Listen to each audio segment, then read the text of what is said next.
এক ছিল ছোট্ট একটা গ্রাম, সবুজ ধানের খেতে ঘেরা, কাকডাকা ভোরে যেখানে পাখিরা ডানা মেলে আকাশে উড়ে বেড়ায়। সেই গ্রামেই থাকত একজন মানুষ, তার নাম মিজান। খুব সাধারণ এক লোক, কিন্তু মনটা ছিল তার অনেক বড়। মিজানের বাবা মা তাকে খুব আদর করে মানুষ করেছিলেন। কিন্তু কয়েক মাসের ব্যবধানে দুজনেই এই দুনিয়া ছেড়ে চলে গেলেন। হঠাৎ যেন পুরো পৃথিবীটা বদলে গেল। ঘরের ভেতরটা ফাঁকা, উঠোনে কেউ ডাকে না, চুলার পাশে খাবারের গন্ধ নেই, সব মিলিয়ে এক অদ্ভুত নীরবতা নেমে এলো তার জীবনে। একদিন গ্রামের রাস্তায় বসে ভাবছিল, আমি এখন কি করব? আমার তো আর কেউ নেই। সংসারটা এমন ফাঁকা লাগে কেন? তার চোখের কোণে জমে থাকা জল যেন গ্রামবাসীর দৃষ্টি এড়ায় না। কিন্তু মানুষ ভালো হলেও কেউই বোঝাতে পারে না কেমন লাগে যখন পুরো পৃথিবীতে আপনি একা হয়ে যান। বাবা মা, তোমরা কই গেলা? আমাকে একা রাইখা এখন আমি কি করবো কিচ্ছু বুঝতে পারতেছি না। এ, এ, কে আপনি? আমার কাছে কি চান? আমি কিছু করি নাই, আমি এখানে খালি বসে আছি, আমি কিছু করি নাই। আমাকে মাফ করে দেন প্লিজ। আমি আমার কষ্ট, বাপ মা বেঁচে নাই, আমি কি করবো বুঝতে পারতেছি না।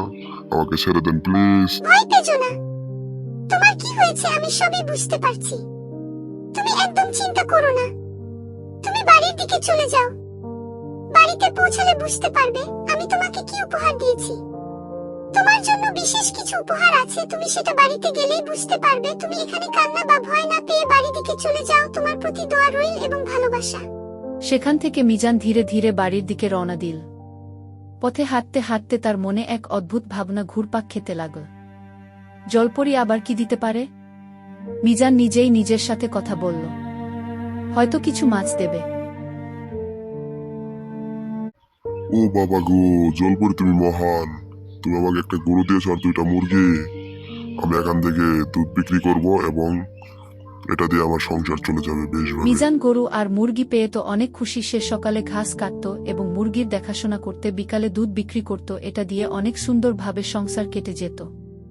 কিছুদিন পর তার প্রতিবেশী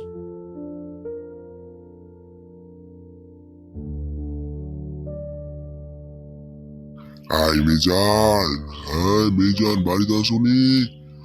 বের হও, তোমার লগে কথা আছে, বের হও।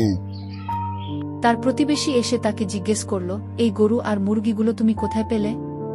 তোমার বাবা মা মারা যাওয়ার পরে তো তোমার সঙ্গে এগুলোর কোনোটি ছিল না। সত্যি করে বলো, তুমি কি এগুলো চুরি করেছ? তুমি আসলে কোথায় থেকে এগুলো পেয়েছ? মিজান সব কথা খুলে বলল। ঘটনাটা শোনার পর তার প্রতিবেশীর মনে লোভ জাগল। সে ভাবল, যদি মিজান পারে তাহলে আমিও পারব। সেই ভাবনা থেকে সেও ঠিক করল একইভাবে যাওয়ার চেষ্টা করবে। পরের দিন ভোরে নিজের মতো করে পরিকল্পনা গুছিয়ে নিয়ে সে রওনা দিল মিজানের দেখানো পথ ধরে, ঠিক যেমন মিজান করেছিল। সে লাফাতে লাফাতে নদীর পাড়ে এসে পৌঁছাল, সেই নদী যার কথা সে বলেছিল। আজকে সে ভীষণ খুশি, কারণ তার স্বপ্ন যেন সত্যি হতে চলেছে। নদীর ধারে এসে সে একটু থামল।